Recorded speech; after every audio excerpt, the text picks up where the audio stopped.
Good Morning Business. French Tech.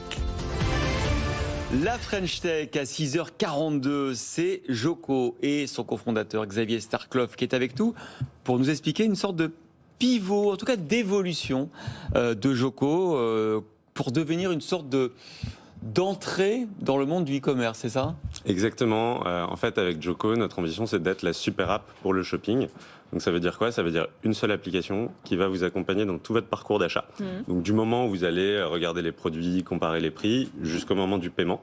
Et cette application, elle va vous accompagner en vous simplifiant la vie, en vous faisant gagner du temps, en vous faisant gagner de l'argent et en vous aidant à acheter plus intelligemment. Donc parcours en magasin et parcours sur l'appli. Vous nous expliquez un peu comment fonctionnent les deux du coup ? Oui, sur le parcours en magasin, c'est la fonctionnalité historique, c'est celle du reward. En fait, on vous reverse un pourcentage de vos achats quand vous dépensez avec votre carte bancaire habituelle en magasin. C'est par là qu'on a commencé. Et donc ça, il faut pour ça, quand on s'inscrit sur Joko, accepter de lier avec son compte en banque, de manière à ce que quand on utilise ensuite sa carte dans les magasins, on a automatiquement du reward, c'est ça ? C'est ça, c'est par là qu'on a commencé. Et sur la partie e-commerce, on a rajouté énormément de fonctionnalités. En fait, l'idée, c'est, comme vous le disiez, d'être la porte d'entrée sur le shopping.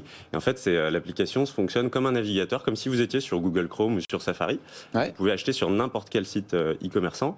Et ce navigateur, il va vous prévenir, dès qu'il y a du reward qui est disponible, il va aller appliquer des codes promo de façon automatique dans votre panier. Vous allez pouvoir enregistrer des produits et être prévenu si les prix baissent demain. Voilà, donc l'idée, c'est d'accompagner le consommateur en lui simplifiant la vie avec la technologie. Alors déjà, vous avez, je crois, à peu près 1 million d'utilisateurs. Oui. Ça, c'est en France, en Europe, c'est où ? En France, pour l'instant, uniquement. En France, et c'est 1 million d'utilisateurs actifs ?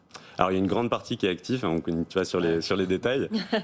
Mais effectivement, notre proposition de valeur a séduit beaucoup de gens parce que aussi on apportait un reward dans une période aussi économiquement qui est compliquée pour un certain nombre de personnes et aussi parce qu'on fait gagner du temps aux gens. Finalement, c'est 54% des Français déclarent qu'ils ont eu une expérience négative sur un achat e-commerce. Et l'idée, c'est de réduire toutes ces frictions et de simplifier la vie des gens. 1200 marques qui sont présentes, qui l'utilisent actuellement. Il y a un secteur particulier qui est représenté ou c'est un peu tout ? On est dans tous les secteurs, dans la grande distribution, dans la mode, dans le voyage, dans la restauration. Et c'est aussi ça l'intérêt pour le consommateur, c'est cette approche de super app, c'est d'avoir tout au même endroit et pas avoir une app pour chaque secteur. L'application était gratuite avant, c'est toujours le cas avec le pivot ? Elle est toujours gratuite. Ouais. Nous, le modèle, il est très simple. On perçoit des commissions de la part des marchands, des enseignes partenaires. Et ces commissions-là, on les partage avec les utilisateurs. Donc en fait, nous, on gagne de l'argent uniquement quand les utilisateurs en gagnent. Alors pour vous payer, j'imagine que du coup, les enseignes partenaires, elles réclament aussi d'être mises en avant, etc. Comment ça se passe ? Comment on tarifie la mise en avant de telle ou telle marque, par exemple ? Effectivement, les marques, elles ont toutes envie d'être mises en avant, mais c'est un équilibre à trouver entre ce que veulent les marques et ce que veulent les utilisateurs.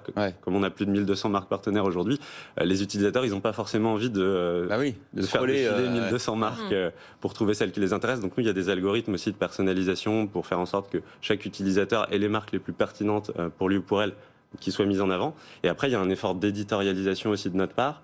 Nous, ça nous tient à cœur aussi de mettre en avant des partenaires éco-responsables, parce que quand on a près d'1 million d'utilisateurs, c'est aussi une responsabilité d'aller orienter au moins une partie de la consommation de nos utilisateurs vers des marques qui ont un impact sur l'environnement le plus limité possible. Est-ce que vous avez des concurrents qui font exactement la même chose ? Parce que les fintech, on en reçoit énormément dans cette tranche horaire, notre French Tech, et c'est vrai qu'on a un peu l'impression que ça se multiplie. Est-ce que les gens vont s'y retrouver ? Est-ce que vous êtes beaucoup à faire exactement ce que vous faites ? Alors à faire exactement ce qu'on fait, non. Et c'est bien le problème, en fait. C'est pour ça qu'on veut créer une super app.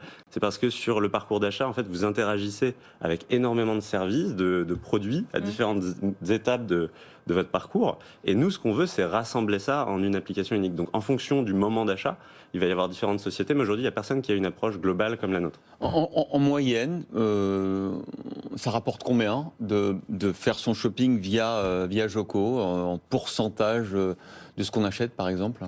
Alors, en moyenne, c'est autour de 5% des achats. Et ce qu'on constate, c'est que nos utilisateurs gagnent en moyenne 150 € par an. Mais là, c'est sur le gain d'argent. Après, il y a aussi un gain de temps et une